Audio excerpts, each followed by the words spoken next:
This episode was brought to you by Resilient Nutrition.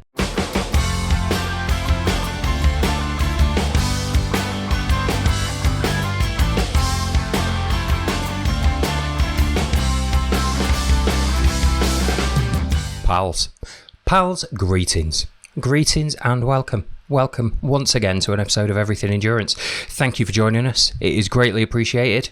We're like 60 episodes deep now, and some of you guys have been with us since the beginning. It's absolutely brilliant. If you are listening to this and you've found yourself enjoying the Everything Endurance podcast, do us a favour now. I'm going to get this housekeeping bit out of the way right at the beginning. Just give us a like, whatever app it is you're using to listen to this. If you're on Apple Music or wherever else you might be, if there's the facility to give us a review, that always helps. And whatever feedback you've got. If your review isn't great, send me your feedback, get in touch, talk to us. This is a two-way conversation. If you've got suggestions of other people you'd like me to be talking to on here, ping them across. It'll save me doing the research. I'm more than happy to do that. So yeah, if you're listening to this and thinking, I like this podcast, but I wish they'd talk to X or Y, then by all means, get in touch. Tell me about it. We would love to hear from you. Hope you've been enjoying the last few episodes as well. Holly Budge was absolutely astounding. I gotta say I thoroughly enjoyed that, but the Greg Potter episodes we've done recently, the sort of educational podcast episodes we've done recently, have driven me to do something which I've never done before, which is to actually go back and listen to one of these episodes in full again. Now, forgive me for this, nobody really likes the sound of their own voice. And after I've spent a few hours editing each episode, the last thing I want to hear in the world is my voice. So I tend not to go back over them. But the Greg Potter ones, there's just so many nuggets of wisdom hidden away in there that I have found myself going back and listening to them again. I hope you guys enjoyed them as well. It's kind of inspired me to look for other people out there who are going to be sort of educational guests. And that's why we've got our guest on the show today, actually. Before I go too much into that, though, the connection between myself and the guest today is that for the last few years, we've both worked together on the Spine Race. Some of you might be aware that I have another guise. I wear another hat sometimes, where I'm one of the team working behind the scenes, making sure that you guys know what's going on while the runners on the Spine Race are out there in the wilderness having a terrible time in the wind and snow. I'm a part of the media team, and I've been doing that for a few years now, and I absolutely love it. And the Spine Race have released some interesting news over the last couple of weeks, which I'm very excited about. I'm looking forward to June now even more than I already was, which didn't seem possible, but just about is. So the Spine Race have now launched the Montane Spine Sprints. And I mean, this is a great idea. So in January, there was a virtual Montane Spine Race on account of the fact that we couldn't do the real one.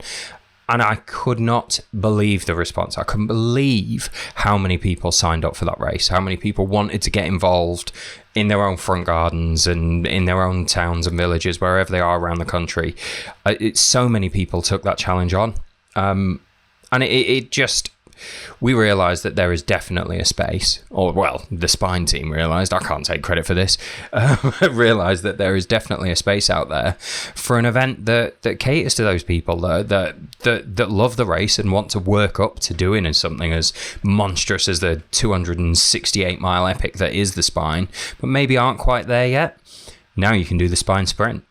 Now you can sign up for the Spine Sprint, come along and do the first 43 miles of the race. Self-sufficient, same as everybody else. You'll be doing the same trail, you'll be in the same mud, in the same rain, in the same wind, having that spine experience that everyone else is having, but just the first 43 miles of the course until you hit checkpoint 1. As I say, completely self-sufficient. You've still got to pack that monster kit list, you've still got to look after yourself all the way through. It's going to have all the sort of grind and challenge that the Spine is, and all the flavour of the Spine, but in a smaller little 43-mile window. So if that sounds like something you might be interested in, definitely head over to thespinerace.com and have a look at that. If you're feeling a little more ambitious, they've also now launched another version of the Spine Challenger. So for those that don't know, the Challenger is a 108-mile version of the big race. And the Challenger takes you up the first 108 miles of the Pennine Way. What they've now opened up is the Challenger North. It's a long gap, that. from 108 miles to 268 miles. So we've now bridged the gap there by putting in another event called the Challenger North, where you can take on the last 160 miles of the event. I can't wait to see that play out next January as well. I think that's going to be absolutely brilliant. I imagine we're going to have some very quick runners from the Challenger looking to bridge that gap up to the main race, taking that on.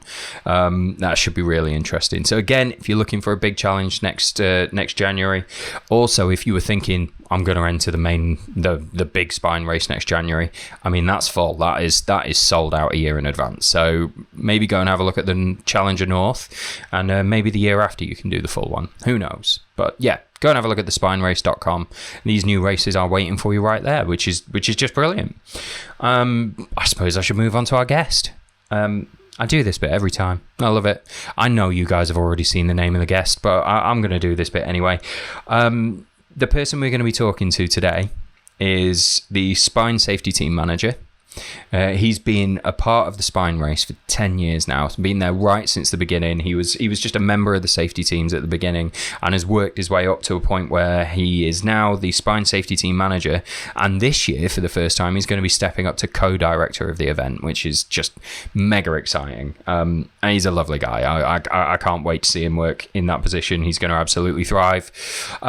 He also has his own race series, the Ranger Ultras. I'll make sure there's a link knocking around somewhere.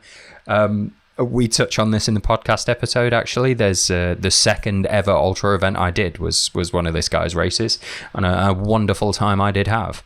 You know, it's an ultra race, a wonderful time I did have. He's also a very experienced mountain and expedition leader with, I mean, a tremendous knowledge of history as well, if you're interested in that. An excellent knowledge. You've definitely got to have a look at his blog if you've got any kind of interest in East African cuisine. This guy can help you out with that. There's just so much knowledge in this guy's head, and I can't wait to talk to him. We're going to have a chat today where we're going to talk a little bit. And if you are someone who is signed up for one of the spine events, this is going to be useful for you, because this is the spine safety team manager talking to you about what he thinks your approach and your mindset should be when you're preparing to be out in the wilderness, out on expedition, out on a race such as this. Hints and tips for keeping yourself safe while you are out in that environment. But whether you're doing the spine race or not, if you at all have adventures in mind, and keep it in mind here, we're all about to head out into the countryside again after a year of being locked down here in the UK, so it's definitely a good thing for us all to have a bit of a brush up on our outdoor skills, then this is the episode for you. I think that's enough preamble now. We are, of course, going to be talking today to Stu Westfield. Welcome then, Stu Westfield. Stu, how are you? I'm very well, thank you, Will. Yeah, it's good to be here. I'm going to go straight in and lift the veil and break the fourth wall, or whatever it means. It's good to talk to you, mate. We haven't seen each other for a while. The last year has kept us apart. Are you doing okay under the circumstances? Yeah, we've been managing. Obviously, we're as keen as anyone else just to get back out there and enjoy the hills with the company of our fellow people. So, yeah, it's hopefully not long now. A few weeks. That's all we've got to hang on for. Just a few more weeks. Yeah. For the benefit of the people who aren't watching this on YouTube, I have my fingers crossed up at the camera right now. That's what we're all hoping for. So obviously, I'm kind of spoilt here. I know you, Stu. We've worked together a few times behind the scenes on the spine, and I'm hoping we get to do that again very, very soon. Absolutely. But for the benefit of the people out there who are listening and don't necessarily know much about Stu Westfield, what is it you do, Stu? What is Stu Westfield? Well, I guess most people from the ultra community will know me of one or two things. Firstly, I manage the spine safety team, and I've been on the spine, well, since the beginning, 10 years ago. Goodness me, a decade. Wow. It's been a journey. It's been a lot of fun, and we look forward to having a lot more fun in the future as well. So that's one side of things, and the other side of things is my own races, which I run under Ranger Ultras brand. Things like the Yorkshire Three Peaks Ultra, very popular, and we meet a lot of folks there, and obviously folks who've done both. There's a lot of crossover. There's a lot of interest in across the racing scene between the Spine and many other races. So that's. Well, yeah, absolutely. And you being sort of on my doorstep, one of your races was the second ever ultra I did. Of course, goodness me, yeah, back in the day, yeah. It's a nice day, that wasn't it? It was. It's a nice, fresh autumn day. Yeah, yeah, it was absolutely beautiful day. That I really enjoyed it. What about alongside that? Going back a little bit further, you've had a fair bit of expedition work in your life as well. Yeah, I guess if you want to go right the way back, I started off as a client on expeditions. I used to be an aerospace engineer. Really? And don't worry, it sounds glamorous, but it's as boring as sin. And I was just using my money to go on expeditions and gain the sort of experiences that I'd always wanted to do as a kid. So the first big trip I ever went on was a safari. I'd always wanted to sort of see the David Attenborough moment of the cheetah and stuff like that on the Serengeti. Did that, thought it was a once in a lifetime opportunity, loved every minute. On the plane going back, thinking, good grief, I've got to go back. It's not it can't be just once in a lifetime. I need more. And I was hooked. I think a lot of people could relate to that are listening right now. I think it's certainly Africa has a sense of homecoming. I don't know what it is, because obviously I'm a Mzungu, a white guy. I've never been to Africa. I've no African roots. But there's certainly just a sense of calling there.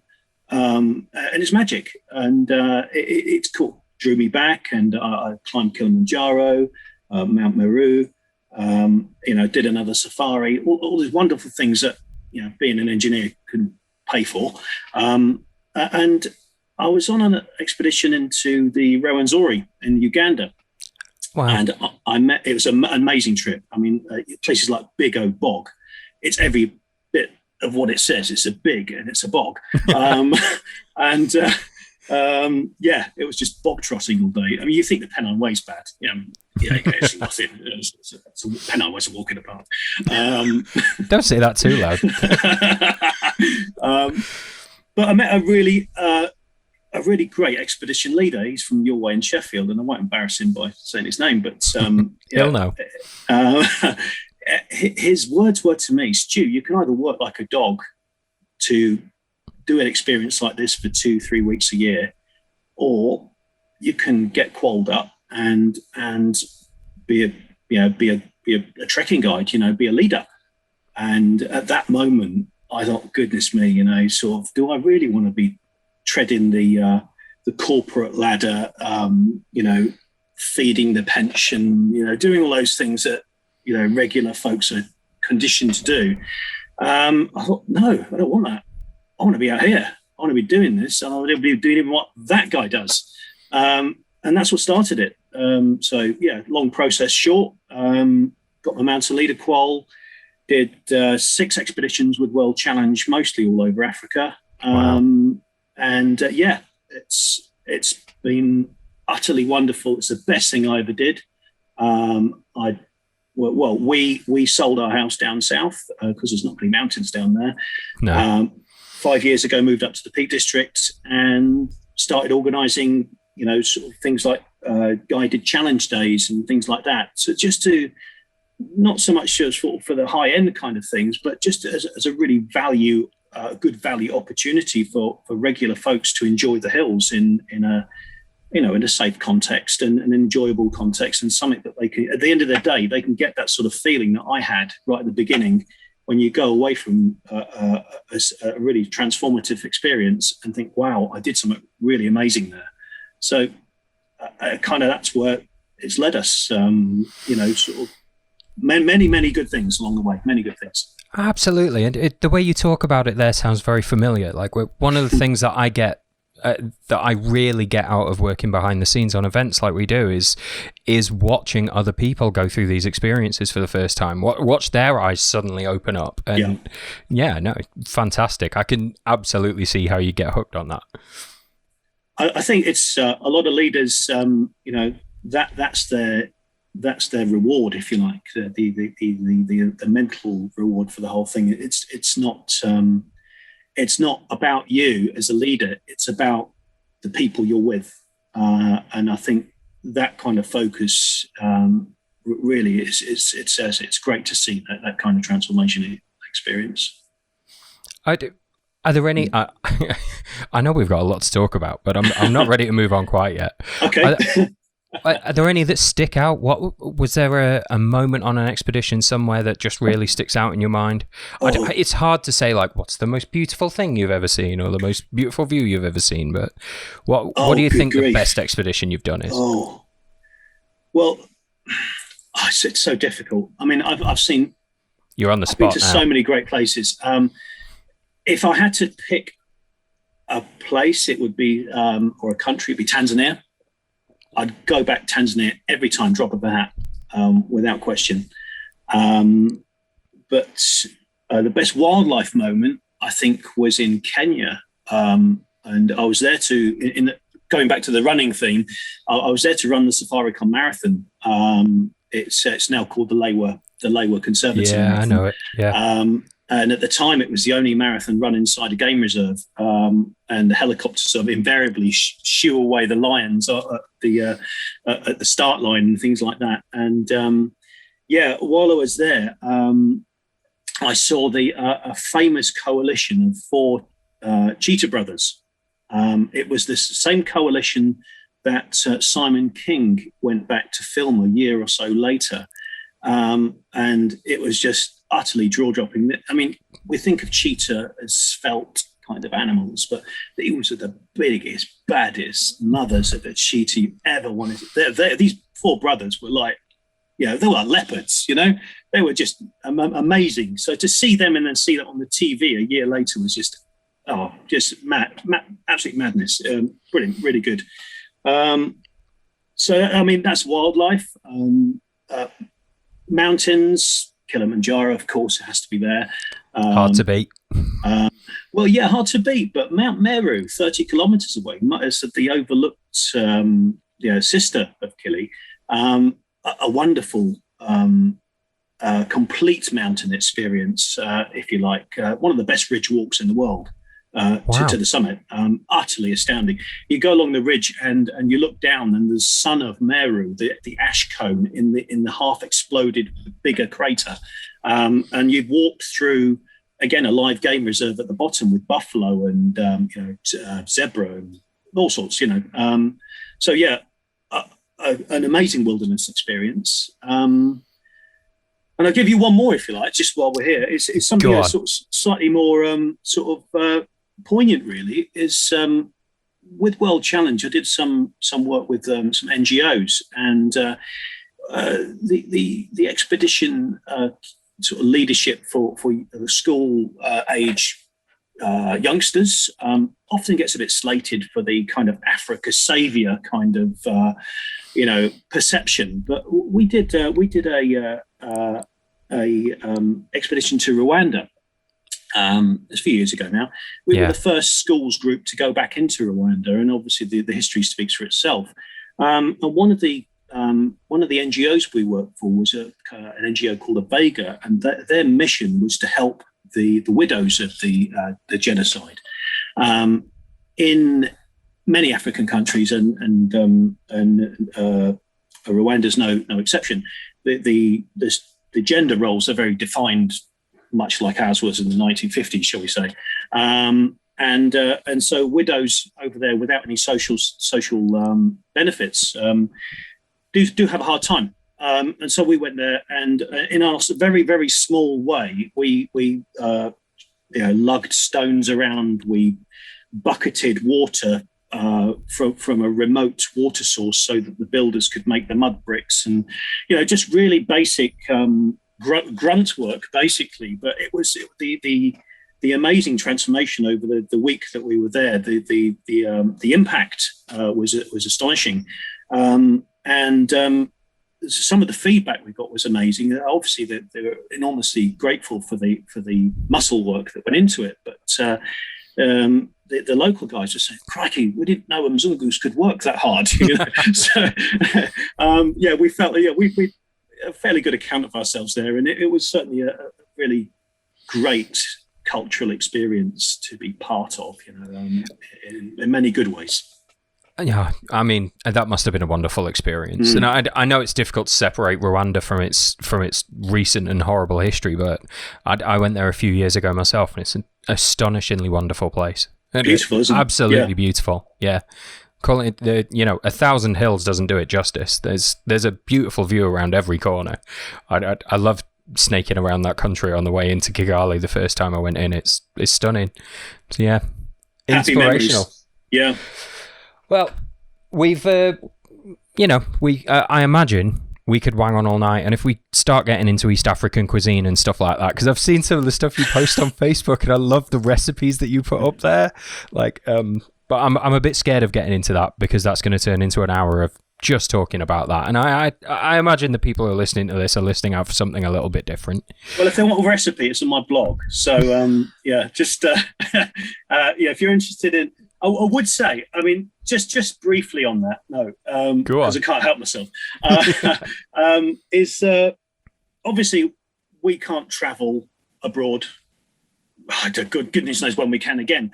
Hopefully not that long ago. But obviously there's a love of Africa from my side, and I thought, well, if I can't go to Africa, I'll bring Africa to me.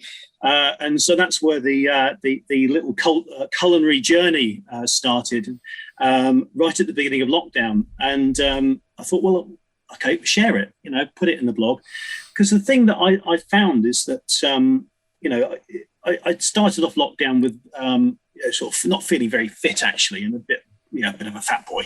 And I thought, well, I'll get fit, I'll eat healthy. And the one thing I do remember from all over the journeys in Africa is that if you go to the rural communities, you can buy food from the markets. It's fresh, it's cooked, sort of on site. It's much less processed, hardly any use of sugar, and it's a really good, healthy, basic but healthy diet. And you can do all sorts of things with spices and stuff. So that's where it went. I always sort of come back from Africa feeling as if I've detoxed a bit from all the processed food we eat over here.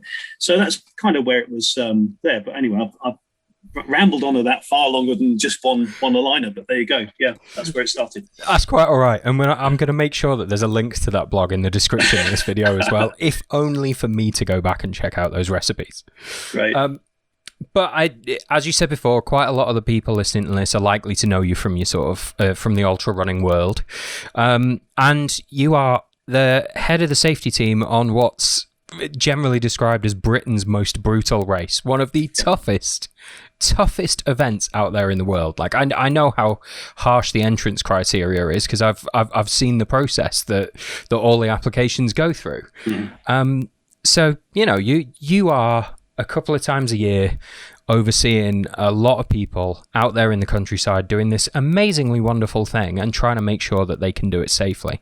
And I know that part of what you do as well is sort of training courses in advance, where you prepare people for this. Now, I'm not going to ask you to put your whole syllabus out here, but I'd really like to touch on that, because I can't wait to get back out into the hills again. You know where I'm on Sheffield. I'm in Sheffield. I'm not a million miles from you. I can see the Peak District from the windows on the other side of the flats that I live in. I just can't go there yet. Yeah. But it's going to happen. And I imagine a lot of people are going to be striking off back out into the national parks and stuff pretty soon. So here we go. This is our opportunity to make them a little better prepared for it while they are out there. So, from your side, as someone who's overseeing the safety on these kind of wild events, what are some of the most common mistakes you see people make when they head out into the countryside, and what can they do differently to be better prepared? Oh, I think number one has to be preparation. Well, I gave that away in the question. Yeah. And you can hang all sorts of things like that off on that coat hanger there. But, things like, what's the weather going to do? What's your day going to be like? You expand that out to the spine race, and spine races should be looking at the weather forecast up to a month in advance. Adjusting your kit to that weather forecast. What time does it go dark, for instance, that sort of thing. Are you prepared for it to go dark? Head torch, not just a head torch, but have you tried it out before you go out? Are the batteries still working? Do you have a spare pair of batteries? It's not rocket science, but it's just those little nuggets of things that, you go through your mental checklist. Do you have enough food for the day that you're expecting to do? And maybe possibly a little bit extra if you're going somewhere that's not less familiar, because we all get lost from time to time. That's half the fun of going out sometimes, isn't it? To find your way home. Looking at your clothing, is it appropriate for the for that weather forecast? Look at your skills. Do you have the navigation skills that are on a rough level with the kind of routes that you're expecting to take on? What about the other people with you? Did they have the confidence and the to match your ambitions for the day? Do they have the fitness to match your ambitions for the day? I think there'll be a few people, obviously, like us, really mad keen to get out, but let's try not to overdo the ambition on our first couple of walks. Just get used to be back in the hills, because a lot of us, including myself as a leader, I'm lucky that I've got the Kinder right on my back door here. So I have been able to get a little bit of hill time in, but it's not been anywhere near as often or as regular as I would do for a guiding season. So think about the fitness elements. There's all sorts of little things like that, just common sense kind of stuff. To take a moment to go through those things. And as we go into the season and it wears on a bit more, then get a bit more ambitious. But I do worry to some extent that MR, Mountain Rescue, are going to be awfully busy in about 4 to 6 weeks' time, with a lot of people over facing themselves, with ambition. And that's not a bad thing to have the ambition, but sort of it's got to be in the context of sort of having a good, safe day out as well. Well, I'll be out there myself trying to shrug off some of this lockdown weight within the next few weeks, and I will do my best to not overstretch myself. But working on the assumption that I've got through that first phase, I'm feeling a bit fitter, and I am going to head out there and enter event, because we will be able to enter events again soon. What are some classic errors you see people make? And I'm going to point one thing out. There was something you said there that absolutely triggered a memory at the back of my head. You're saying about head torch. And, is it a brand new head torch? I can't believe how many times I've seen that on events. Oh, it'll be fine, this head torch. It's only just come out of the packaging. Yeah. Okay, do you know how all the settings work on it then? Or are you just going to have it on the highest setting and burn your battery down in an hour? How long do the batteries last on it? Have you tried that out? Like, how many sets of batteries do you think you're going to get through today? And you watch people scratch their heads as they just think, oh, I bought a new head torch. I just thought I'd be fine. Yeah. It's like, actually... You need to ask a couple more questions first. So. Indeed. I mean, well, let's take your question and pick it apart a little bit, shall we? Because there's lots of little threads there. Go on, Stu. So you're going to be entering a race. Let's say you've already entered it. Let's say you're going to do the Summer Spine. And let's say you are. Yeah. Let's and the head torch thing. Okay. All that's kind of head torch conversation. It all sort of factors into your preparation. So one thing, never go out into a race with a new bit of kit untested. It doesn't matter what it is, and we can talk about kit this and kit that, and everyone's got their preferences. And you ask a full field of people what their recommended kit items are and what have you, and you'll get almost as many different answers. So the preparation for something like the Summer Spine, which isn't far away now, is, have you tested your kit for you? Not just because this very esteemed racer on the official spine group says it's great. I'm sure it is for them. But does it still work for you after 100 miles, or has it just rubbed your back raw? Things like that. Every item has to work for you. I mean, there's many different choices of footwear, for instance, these days. And again, without pushing the blog, But there is a new spine footwear survey that's just gone out in the last couple of weeks as well, following up from the one about 6 years ago. Yeah. I finally got round to doing it. Sorry, folks, it's taken about 10 months, but it's there on the blog as well. And the point I'm making about that is that what's astonishing is compared to 6 years ago, when I asked the runners, what kind of footwear did you wear in the spine, and various questions around that, and there was probably 2 or 3 sort of heads and shoulders above the rest kind of winners in terms of popularity of footwear, and now it's completely changed. No, the diversity has gone up tenfold, but the headline winners of popularity have completely changed around, and I think that's a lot to do with what's available, but also that's a learning process, a collective learning process in the ultra community as well.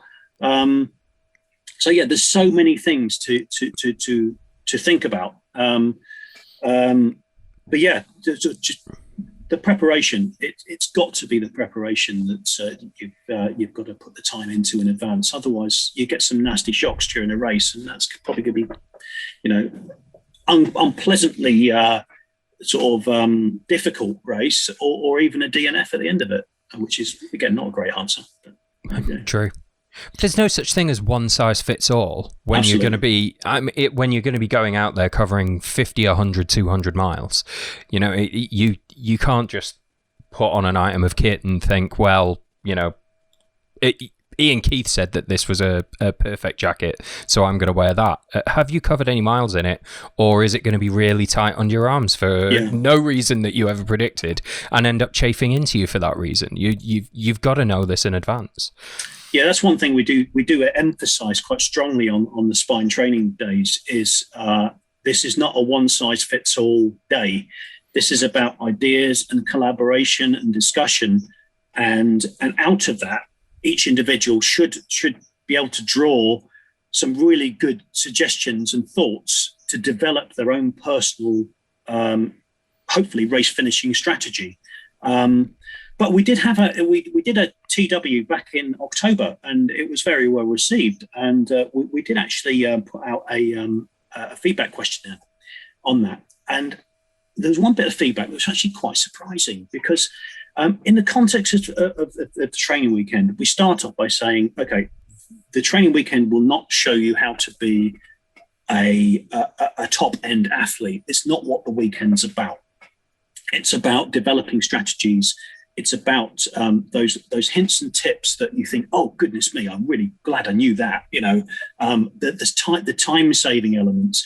The idea about it is that you could, for a given amount of energy in your tank, you can do much better and travel further, and hopefully to the finish in good style, if you like. But it won't tell you how to win the race. And in that respect, the emphasis is generally upon the mid markers to back markers. Most guys who are doing the spine at the front are experienced. They've done a lot of that sort of thing before. They're generally not newbies, to that kind of expedition style racing. So there's maybe not so much we can share with those guys that they don't know already. Their emphasis is obviously on speed, which is a different emphasis to the middle to back markers. So anyway, going back to this bit of feedback, it was like we want to literally. So I'm trying to remember word for word. We hoped it wouldn't be quite so much for the elites. I think have we actually missed a point here a little bit? Have we not overemphasized it? And the only thing I could think of at the time was that the folks that are coming into this kind of expedition style racing, and they see what needs the kind of skill set which needs to be applied, it seems elite to them to need to know all of those things. It's not. It's just that's what you need to know. Whether you're Ian Keith at the front, or Jasmine Paris, really rocking it, and they're doing all those things faster, but right back to the Lantern Rouge, the very last person at the back. Hopefully they're still doing those things to keep themselves moving as best they can, and giving them the finish that they so richly deserve. If you're one of these outlandish athletes that's got it in them to knock off the whole course in 85, 90 hours, like for the spine, for instance, then you are going to be exposed to the elements for much less time than the people who are at the back. Right? So it's all the more important if you're a bit further down the field. Yeah, surely. Certainly. Yeah. Time on feet as well. Yeah, that's another huge thing. Hence the footwear survey that we did, to try and give folks some ideas about how to deal with that. And I think one big tip that came out of that is take more socks. Change your socks and take more socks. There's nothing. In a race like the Spine, there's fewer things of greater pleasure than a dry pair of socks. Absolutely, and you're going to want them. Yeah, definitely. I mean, aside from anything else in later checkpoints, you could maybe trade them for more food. Not that I'm recommending that to anybody at all. I'm sure some could use them as biocultures, but there you go. That's a different one. That's an entirely different risk that has to be managed in a very different way. Okay, so obviously preparation is a big thing. You've got to respect the enormity of the challenge you've put in front of yourself before you head out there and give it a suitable amount of research. What do you, and obviously not naming any names or any specifics, but what are some of the more common mistakes you see out there on the course? Like what do people do wrong over a long race or even an expedition that gets them into trouble over and over again? I think it's got to boil down to head, feet, and nutrition as the common things. If your feet go, you can't walk. That's kind of unpleasant at one end and game ending at the other. So have the ability to look after your feet, and this is where lots of folks talk about recce's, that sort of thing, which are great. I'm not saying they're not. But if you're going to do a recce in the context of the race that or the race season that you're going to enter, so there's no point recceing in the summer for the winter spine. You're going to have the weather, the daylight, the lack of it. All those things thrown in. It's a different beast. Sort of get used to looking after your feet in rubbish weather and saturated underfoot, all the things that you're fighting against, really, aren't you? It's a management process rather than a curative process. But sort of look after the feet. That's practical. Energy. I mean, you're not going anywhere if you don't fuel properly. And all these things are connected though as well, because if you lose sort of one element, then it's very difficult to keep the head in the game as well.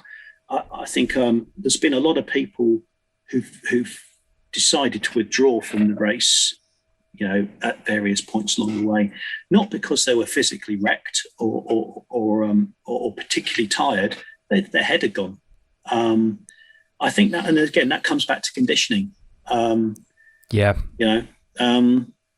I read a book very recently, actually. It's completely off topic, but it gives you just a little bit of a historical thought process there. Is that Battle of Trafalgar? Not where I thought we were going.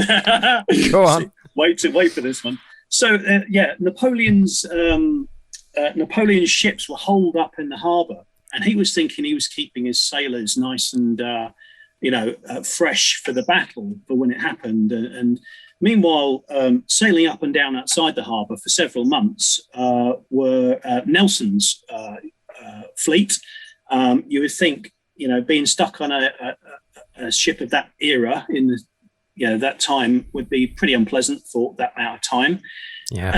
But it came to the battle, and what had happened, the upshot was the guys who had spent time in the context of those months at sea, they were hardened to it. So when things got to a head and they clashed, the British Navy really outperformed the French Navy. They outgunned them, they outfought them. That they were conditioned to that environment, and it gave some of the French captains a big shock. And but it's a lesson from history. It's about conditioning, and getting out there and getting wet, getting dirty, getting cold, but not too cold. Yeah. All those things that you need to perform well, because you learn from that, and you can close the loop and improve by doing that. You talk about mental preparedness as well. You were saying before you've seen people go out of races because they've lost their head rather than any particular physical problem they're having. I have to say I've definitely seen that, and I think it's something that people underestimate when we talk about, you need to have been out and done a lot of time on feet, because the first time your legs experience moving continuously for 10, 12 or 24 straight hours shouldn't be the first race where you do that. Absolutely. Yeah. Because you need to know what that feels like. And although you might have an idea of what your legs feel like after 6 hours, can you tell me how you're going to be coping emotionally at 2 o'clock in the morning when it's pitch black and you've been on the move for 14 hours? Because that's what you need to know in advance. That's where you're going to break down. Yep. If you know what your legs are like at 6 hours, then 6 hours into the event, if nothing's gone wrong, you'll be fine just as you thought you would. It's 6 hours later that you've never done before where you're going to start falling to pieces, surely. You can see where our conversation is going as well, because we're talking about one thing, yet we're bringing in all sorts of other things from elsewhere. You can see how connected it all is. And I start off a lot of my training days by talking about a skills wheel, and Blue Peter style, big one here. It's a simple way to imagine your training process, your preparation process. So if you look at the skills wheel and each spoke is a skill, then for your event, whatever it is, or your challenge, and it can be all sorts. It didn't even have to be running or walking. It could be all sorts of stuff. Look at the skills needed to perform well. Now, we're not talking about performing elite. We're just talking about performing well. So you could score each one of these spokes out of 5, and provided you're scoring 3 or above for all of them, then you've got a robust strategy. You're not going to win, but you'll have as good a chance as any of finishing. So break it down like that. It's a way of focusing on each element of your training process. You can think of it, if one's a bit deficient, then the spoke dents. And then we know what happens as you just said, when something starts to go wrong, then lots of other things cascade. And in the spine in the roughest weather, that kind of cascade can happen fairly quickly and be a whole world of pain. So think about that. Score out of 5. Think about your mental robustness in the middle of it as well. Then the next stage is, if I just do a couple more arrows, like so, is to look at the things that are going to dent the wheel. So then they're the adversities, and you can go through the whole sort of things like nutrition, navigation skills, blah, blah, blah, blah, blah. And it helps concentrate your mind on what needs to be done to perform in a level which you want, sort of in terms of your ambition. So we do that, and I think it helps focus. But it also shows the connectedness of all the problems or challenges, shall we say? Yeah, absolutely. So hang on, we've covered feet, we've covered head. What else was in there?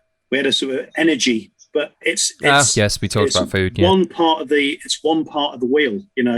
There's lots of other things to kit. We mentioned kit. I mean, actually, if you want to talk about a bit more kit, I'm not going to sit here and say this jacket or that jacket, because as we already said, it's important for the person to see if it fits them, see if they like it. It might not suit everyone. One thing to mention on the kit list, and this is not just a spine, it's many different types of events and races and ultra races, and you'll get given a minimum kit list, and sometimes the culture is to try and beat the kit list.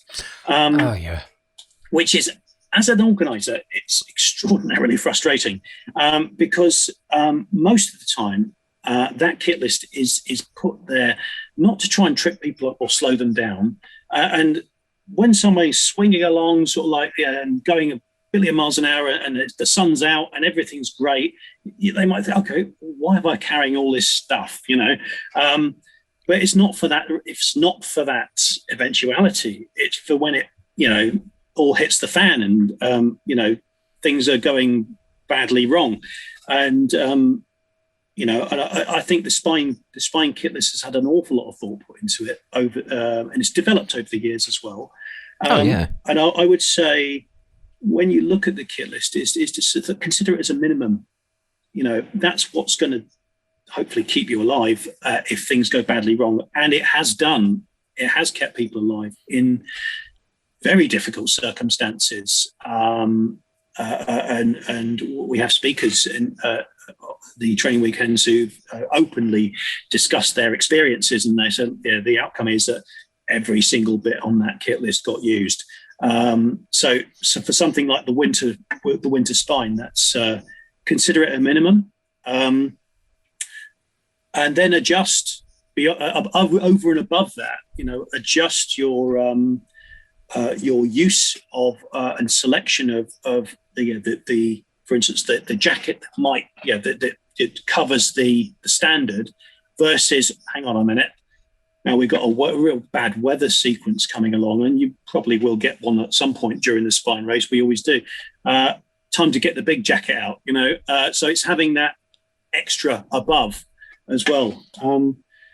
But I've got a couple of bits here. If you don't mind me showing people it. Don't usually bring props, but again, go ahead, Stu. I've had a couple of hours to think about this. Yeah. So I'm not going to talk about jackets or any stuff like that, but I'm going to talk about the little things. A long spork. The spork, the long spork. Long spork. Now, it's not sort of racing sporks chucked down. A lot of folks, they will eat or need to eat out of a ration pack or something in between checkpoints or up at the huts.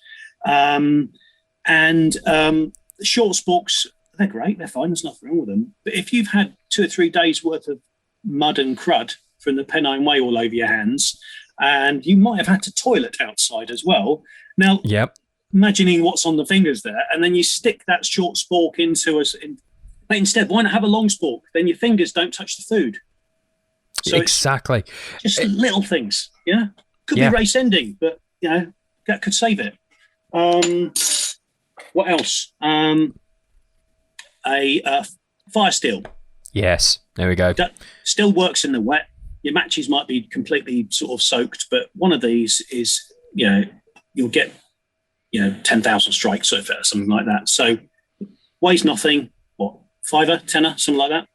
If that, that's worth having.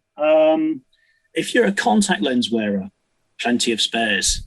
Yes, you're going to be awake a lot. And lightweight for the glasses. If you need glasses or contact lenses or any sight aid to read a map, and you've only got one set, make sure you've got a backup. One Makes set sense. Is not going to cut it. Yeah, it won't. No, unfortunately, folks have come a bit of a drift like that with their navigation, because they've lost the glasses or the contact lenses come out, and it's made route finding quite challenging. Not being able to see will make it quite challenging. It does, I can understand that. It tends to. These are the things that you get from this preparation we're talking about and this practice out on the trail. It's not about the big stuff, it's all about small stuff. Yeah. Yes.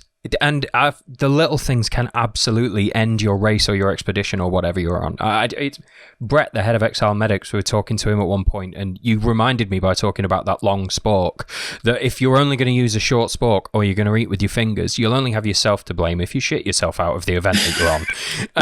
That's always stuck in my head. Yeah. Great. Don't forget your water purification tabs. Yes, well, absolutely. Because it is a self-sufficient race, and I know we try to sort of put water stops in here and there, but if the safety team's been called away on like an emergency or something like that, it's a finite resource. We can't have unlimited amounts of safety team people. Then you might have to just purify your own water. So learn how to do it in advance. It's not difficult stuff. It's it's just all. You can't do much without your warm hands either. So wet gloves, cold hands, difficult to navigate, difficult to press the buttons. Your hands have gone, difficult to be dexterous with any item of kit. Something like that, hot hands, just to get a bit of heat into the fingers, get the blood going back into them. Simple thing, only £1, isn't it? Weighs nothing.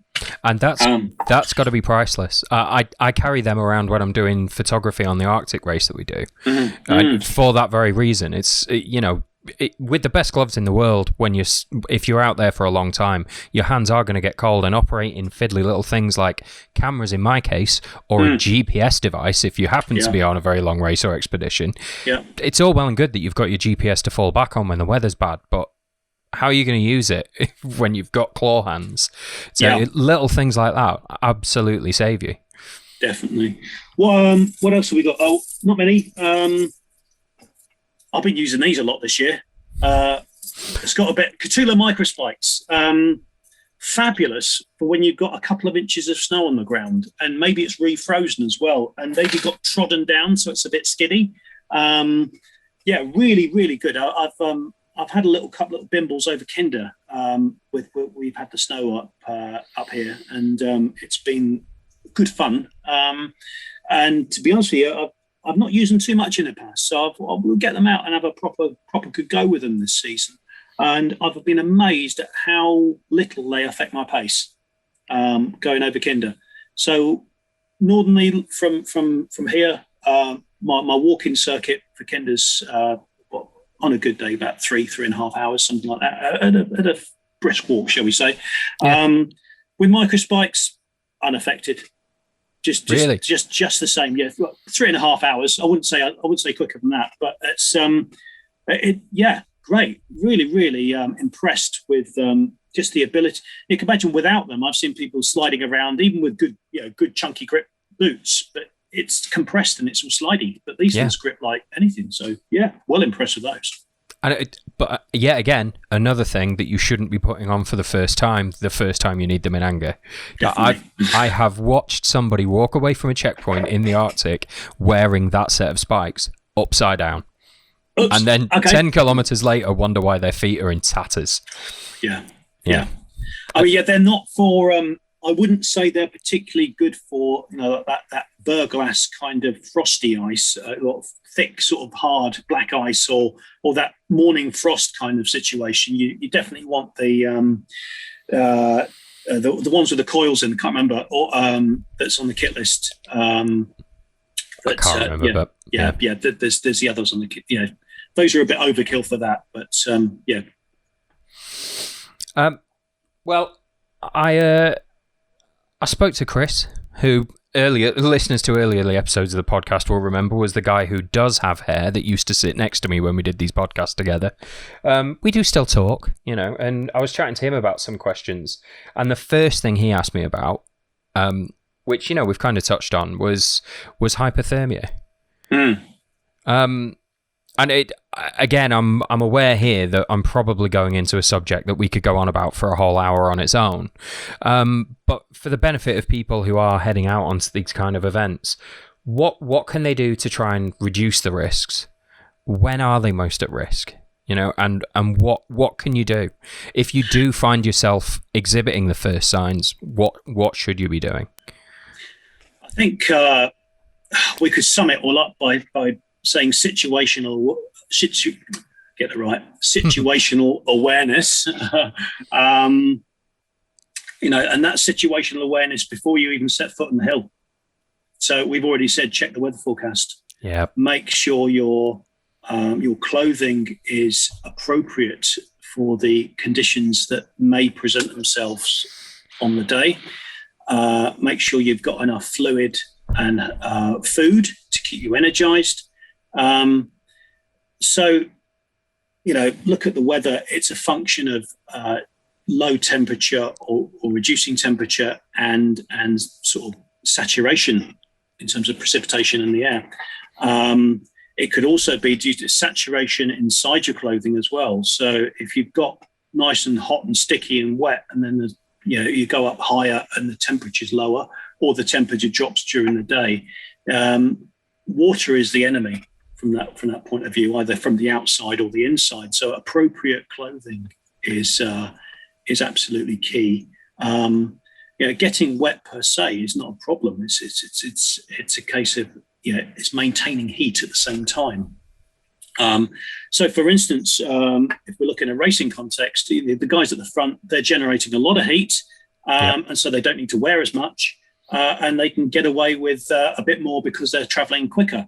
However, if they suddenly have to slow down for any reason, then they put themselves, they're quite hot, and they're in a cooler environment, and so they can get cold quite quickly.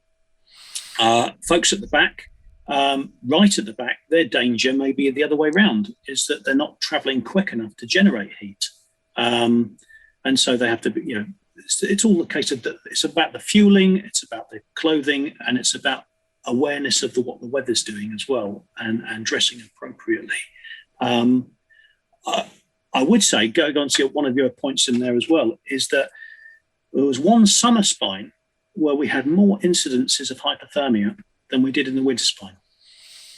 So it doesn't always have to be winter conditions to be synonymous with hypothermia.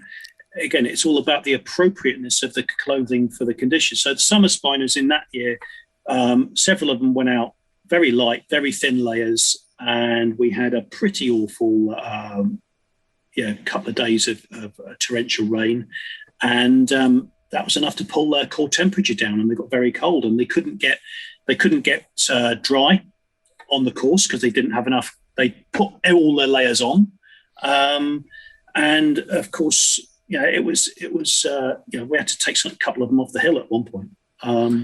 So, it seems counterintuitive, doesn't it? But people do forget that we live in Britain and have very changeable weather, and that it doesn't have to be Arctic cold for you to end up with hypothermia. Not at all. No, it's more about the water, and we live in a maritime climate, and so cold, chilled water coming off the sea, out of the air. It's often commented on by continental visitors to the spine who maybe live in Central Europe, and they're used to the cold. Norwegians from the big plateau in the middle, the Hardangervidda, that's cold and dry. So they're not used to how such a little gain in altitude in comparison to the Alps or the greater ranges can have such a drastic drop in temperature and the saturation levels at the same time. It's we do live in a challenging climate here. When it all kicks off. Yeah, there's a reason historically we've all complained about the weather as much as we have. That's why we've got quite justified. Such good weather forecasts. There's no good reason to ignore them. Yeah, very, very, very true. Let's say then that I am out on the course. What signs am I looking for hypothermia? Obviously, I'm going to be feeling cold, you'd think. Yeah, I mean, we could talk about temperature and the drop of temperature, but unless you've got a thermometer, that's going to be quite difficult to actually measure. But as a rule of thumb, it's called the umbles, the mumbles, fumbles, and stumbles. If somebody's exhibiting sort of those kind of symptoms, that their speech is slurred, they're less dexterous, they're stumbling, a bit disorientated, slightly confused, maybe even in denial. I'm fine, but they're obviously not, because their physical symptoms are displaying something differently. Then, one of your, one of your flag poles thinking there is it hypothermia? Could be other things, could be some other medical thing, and but yeah, it's one thing you need to be thinking of is that hypothermia. And again, on the spine, we've had folks complete denial that anything's wrong, but they're in an absolute bits. So yeah, it's a case of you've got to sort of try and persuade that person to gentle persuasion at times, I suppose, to try and eat something, get some heat into them. Energy, heat and energy are the same thing. So hot or warm drink, shall we say, some sugary snack or something, while they're still able to take on energy. Try and get that into them. Also look at the state of their clothing, their saturation, of their base layers saturated.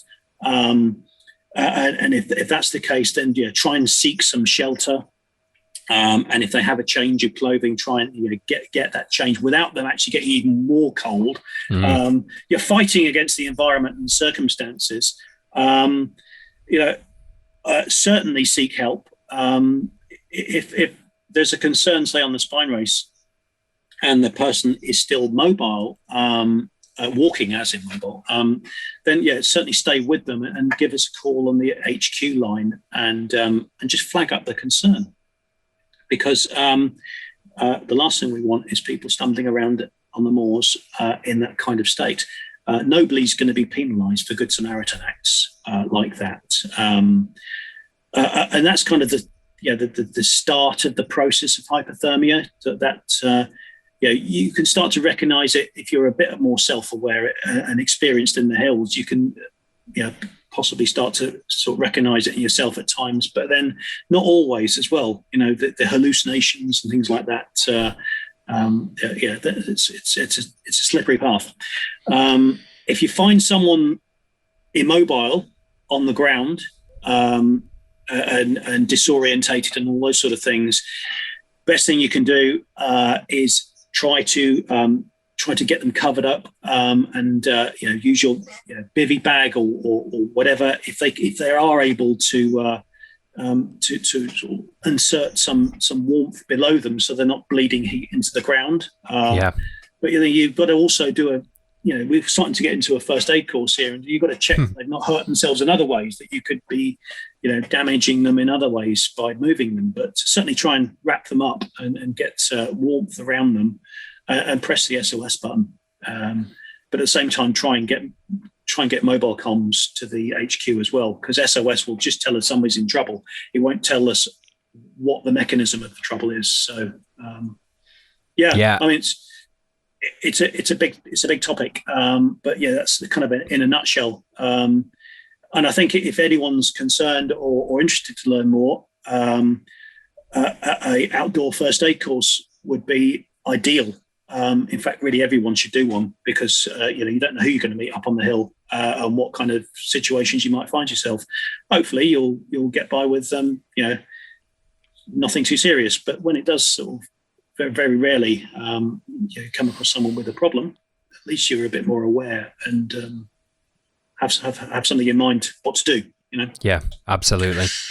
I think you touched on something very important there as well, which when you were talking about what signs to look for in other people, because often you're the last person to know you're in trouble. I certainly know that I'm of that temperament a lot of the time. I am determined I'm okay. Like anyone involved in this race or wherever, whatever it is that they're doing, where they're trying to get to, they have a point A and they have a goal in mind and they're determined to get to it. And you will not admit to yourself that you're colder than you should be, you're hungrier than you should be, that maybe you're more disoriented than you should be. Sometimes you really need somebody outside yourself to point it out. Yeah. And I think people need to be aware of that and need to be aware that you're not getting that person in trouble. Oh, no, absolutely not. No. Yeah. But again, I think if it goes back to your experience and your situational awareness, then, sort of avoidance is obviously the far better route, and the ability to sort of trying to recognize those little symptoms or signs that actually I'm feeling a bit hungry. I'm getting a bit cold here. Do something about it before it becomes a problem. Rather like foot care, do something about it before that little hot spot becomes agonizingly big blister.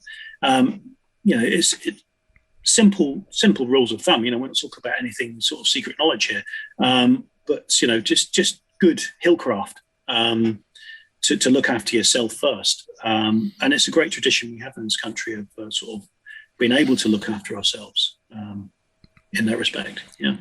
Yeah.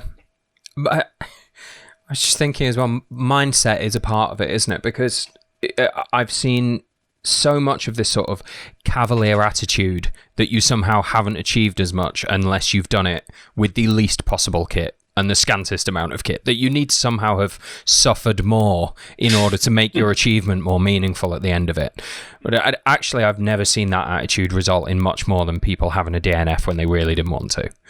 And there's a sort of quote that's misattributed a lot to Raoul Amundsen that, adventure is what happens when planning's gone wrong, or something along those lines. Yeah, and it's seen as this really unromantic ideal that somehow it's sort of boring and grey and dull for you to be well prepared and have planned every scenario in advance, that you've somehow achieved something a bit less than. But, Amundsen made it there and back. He did, and I'm sure he had enough Type 2 experiences on the way to dine out at them on the pub afterwards too. Yes, I'm sure. But yeah, I don't think there's just really no space for that kind of attitude. You have to be prepared, and you have to have been the geek in advance and done your research. That's the more you've put yourself through before you put yourself in that environment, the more likely you are to get the positive experience out of it that you wanted in the first place, surely. Yeah, I mean, I think I totally agree, and I think possibly that's my background as well. Is that sort of when you sort of do so much in a safety critical sector, you kind of appreciate the process and the thought process that needs to go through to achieve outcomes. You get to think a certain way, to analyze, the breadcrumbs or the the trail of things that resulted in something that didn't sort of have a satisfactory outcome. So yeah, I think certainly I from my personal point of view, I very much agree with it, and I derive a lot of pleasure from the planning of towards an outcome. It's nice to do it as well. Don't get me wrong, but yeah, it's nice when you're actually doing it to sort of have that feeling of, now that's why I did that planning there, and this is why it's all going so well right now. And for me, that's a lift. I'm with you. Yeah, the quiet sense of smug satisfaction I get when my nerdy over-preparedness has paid off in the field is one of the things I live for. It's a little bit of a pat on the back, isn't it? It's a self-congratulatory club. Yeah. So why not put yourself in that category? If you're listening to this right now, go out and get the long spork, practice with your kit, and enjoy the smugness that comes with it while you are safe out in the field. I suppose it's even better if you bivvied down with like three other people, and two of you have got long sporks, and the other person's going, why have I missed out in here? What have I missed? You're all just, the other two are just going, Yeah, absolutely. I tell you what, we're already at the hour mark, and I really wanted to touch on. Keep going. I know. I really wanted to touch on nav a little bit as well, which is a difficult area to get into in a non-visual medium like the podcast. But I would maybe like to touch on some common mistakes, because I